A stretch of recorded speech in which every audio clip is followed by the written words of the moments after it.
Hello दोस्तों, welcome है आपका आज के इस इंटरेस्टिंग वीडियो में। आज हम बताएंगे BCom previous year question paper 2017। तो आज से ये शुभारंभ हो रहा है। आज से हम इसमें लगातार वीडियो लाते रहेंगे और मेरी पूरी कोशिश रहेगी कि आपको कुछ ना कुछ सपोर्ट मिले। तो चलिए शुरू करते हैं, और अगर अच्छा लगे तो सब्सक्राइब ज़रूर करिएगा, वीडियो को लाइक करिएगा। देखिए, इसमें हिंदी इंग्लिश दोनों है ताकि दोनों लोग, जो हिंदी वाले हैं इंग्लिश वाले, दोनों को समझ में आए। ठीक, तो चलिए शुरू करते हैं। फोर्ब्स की अरबपतियों की 2017 की सूची के अनुसार भारत में सबसे धनी अरबपति कौन था? तो वो तो 17 में है, बट कौन था पहले? तो उसका सही आंसर होगा मुकेश अंबानी जी। ठीक, इसका सही आंसर है मुकेश अंबानी। नेक्स्ट, इसमें इंग्लिश में देख लें। The richest billionaire in India according to the 2017 list of Forbes billionaire, so Mukesh Ambani. Bharat में श्रम सुधार के संदर्भ में कौन सा राज्य अग्रणी रहा है? Which state in the context of labour reform in India leading? इसका सही आंसर जो होगा वो है राजस्थान, इसका सही आंसर। तो देखिए, मैंने खुद इसमें इंग्लिश लिखा है, कहीं पे गड़बड़ हो तो माफ़ करिएगा। नेक्स्ट क्वेश्चन पे जाएंगे। नेक्स्ट है अपना तीसरा क्वेश्चन। स्वतंत्र भारत की प्रथम औद्योगिक नीति किस साल में बनाई गई थी? In which year the first industrial policy of independent India was made? तो इसका जो सही आंसर है वो है 1948, यानी कि B is the right answer. Next देखेंगे, निम्न में से किसका कार्यकाल भारतीय रिजर्व बैंक के गवर्नर के रूप में सबसे कम रहा? Who among the following has the of reserve bank of India lowest has been as governor? तो इसका जो सही आंसर है वो है आपका रघुराम जी राजन, यानी कि डी। ओके, नेक्स्ट देखेंगे, शाक दक्षिण एशियाई क्षेत्रीय सहयोग संगठन में कितने राष्ट्र सदस्य हैं? हाउ मेनी इन साक south Asian association for regional corporation national member? तो इसका जो सही आंसर होगा, ये काफ़ी इंपॉर्टेंट है, पहले बता दे रहा हूँ। तो इसका जो सही आंसर होगा वो है अपना सी, यानी कि 8 आपका सही आंसर होगा। सॉरी। और अब हम आगे बढ़ेंगे तो यहाँ पे देखने को मिलता है 2017-18 सत्र का यूनिट बजट संसद में कब पेश हुआ था? When will the union budget for the season 2017-18 be presented in the parliament? तो इसका जो सही आंसर होगा, देखिए फरवरी में ही होता है, अब तो कभी कभी मार्च में भी हो जाता है। तो 2 ईयर आप याद रखिएगा, फरवरी मार्च, ठीक है। और सब शुरुआत में तो जनवरी में ही हो गया था, तो उससे हम ध्यान नहीं देंगे। हम ध्यान देंगे कि इसमें मतलब कब हुआ था। तो इसका जो सही आंसर है वो है आपका 1 फरवरी 2017, इसका सही आंसर होगा। ठीक, नेक्स्ट क्वेश्चन देखेंगे। WTO विश्व व्यापार संगठन किस वर्ष में स्थापित हुआ था? In which year WTO world trade organisation established? तो इसका जो सही आंसर होगा ये आप बताएंगे, मैं नहीं। बहुत ही आसान है, बहुत शुरू से ही आप पढ़ते आ रहे होंगे, तो इसको हम छोड़ देते हैं। ठीक, कमेंट में बताइएगा, मैं उस पर बता दूंगा। अगर नहीं आपने बताया तो इस वीडियो को डालने के 1 घंटे बाद मैं बता दूंगा। ठीक, नेक्स्ट क्वेश्चन है, केंद्र सरकार के संदर्भ में निम्न में से कौन सा मध्य वर्ष 2016-17 में GDP के प्रतिशत के रूप में सर्वाधिक रहा? In the context of the central government which of the following items was the highest in term percentage of GDP in the year 2016-17 state? राजकोषीय घाटा, प्रत्यक्ष कर आगम, अप्रत्यक्ष कर आगम और ब्याज भुगतान या इंटरेस्ट पे कौन सा सही आंसर है? इसका जो सही आंसर है वो है आपका प्रत्यक्ष कर। ओके, प्रत्यक्ष कर आपका सही आंसर है। आगे बढ़ेंगे, हम शुरू करते हैं नेक्स्ट वाला। तो क्या है, आर्थिक सर्वेक्षण 2016-17 के अनुसार भारत GDP वृद्धि की दर सर्वाधिक थी किस वर्ष में, ये बोलना चाहता है। ठीक है, according to economic survey 2016-17 India the rate of GDP growth was the highest year. तो इसमें देखिए सब में लगभग बढ़ता ही रहा, किसी में कम नहीं हुआ। 13-14 में भी बढ़ा, 14-15 में बढ़ा, और 15-16, 17-16 मतलब बढ़ता ही रहा। बहुत न्यूनतम जिसमें था वो था 2014 एंड 15 में न्यूनतम था। मतलब 13 अगर ऐसा आ जाए तो इसी पे मान सकते हैं कि ये सही आंसर होगा आपका 2014 एंड 15। नेक्स्ट क्वेश्चन देखेंगे, निम्नलिखित में से कौन सा सुमेलित नहीं है? Which of the following is not correctly मैन? निर्यात और आयात प्रक्रियाओं का सरलीकरण, Rekhi committee on export and importers simplification, Nanjundappa समिति रेल भाड़ा, रंगराजन समिति भुगतान शेष, और गोहीपुर समिति बैंकिंग से। अब ये एक तरह से बहुत ही अच्छी चीज़ है याद करने के लिए आपके। देखिए, अगर आता है कि बैंकिंग समिति किस में है तो आप बताओगे गोहीपुर समिति से संबंधित है। वहीं पे रंगराजन समिति भुगतान शेष से संबंधित है। नानजुड्डनप्पा जो है वो रेल भाड़ा से संबंधित है। तो इस तरह से आप इसको याद कर सकते हो। ठीक, बहुत ही आसान है और बहुत ही सही तरीके से इसको आप समझ सकते हो। मैं जिस हिसाब से बता रहा हूँ इसको आप ऐसे करोगे तो यकीन मानिएगा, आपको बस ईयरफोन लगा लो, क्वेश्चन आप सुनते चले जाओ। ठीक, तो इसका जो सही आंसर है वो है फर्स्ट वाला, रेखीय समिति निर्यात और आयात प्रक्रियाओं का सरलीकरण। Please subscribe our channel. Next चलते हैं।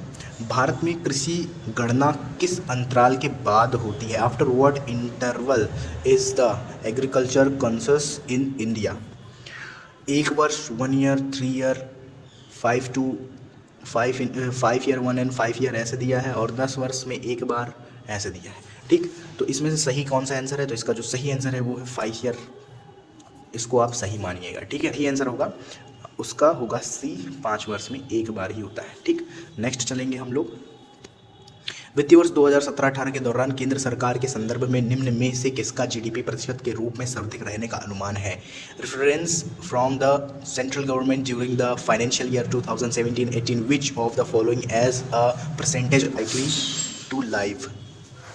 राजस्व घाटा, प्रभारी राजस्व घाटा, प्राथमिक घाटा और राजकोषीय घाटा।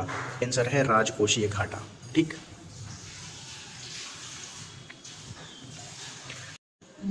नेक्स्ट क्वेश्चन है 13 क्वेश्चन। किस तिथि को श्री अरुण जेटली द्वारा वर्ष 2017-18 का केंद्रीय बजट लोकसभा में पेश किया गया?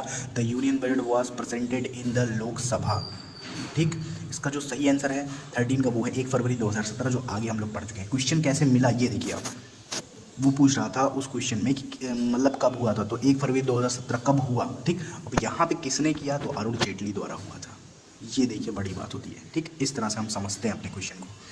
नेक्स्ट देखते हैं हम लोग 2017-18 के बजट में किस आय वर्ग पर आयकर की दर कम की गई है? In the budget of 2017-18 on which income group income tax has the rate been reduced?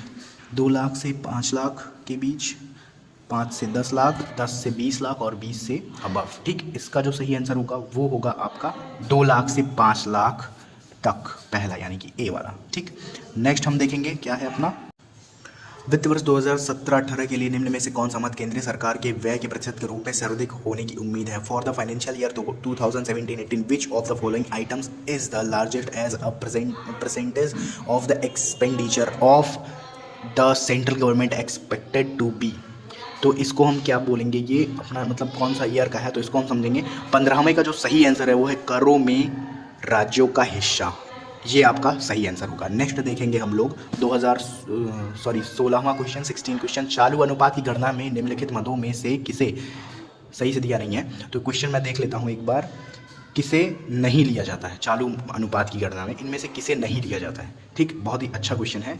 चालू अनुपात की गणना में निम्न में से किसे नहीं लिया जाता? Which of the following items are included not included in the calculation of current ratio? तो इसका जो सही आंसर है वो है आपका फर्नीचर।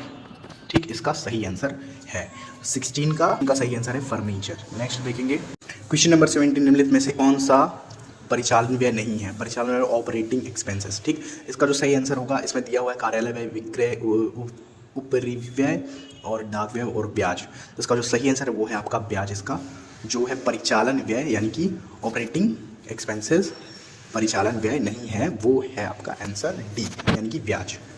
नेक्स्ट देखेंगे अंशधारियों की समता पर प्रत्यय की गणना करने में हर होता है। In computing the return of parity of function the denominator is समता पूंजी, इक्विटी कैपिटल, अधिमान पूंजी, प्रेफरेंस कैपिटल, समता पूंजी प्लस अधिमान पूंजी, समता पूंजी धन और अधिमान पूंजी और संचय।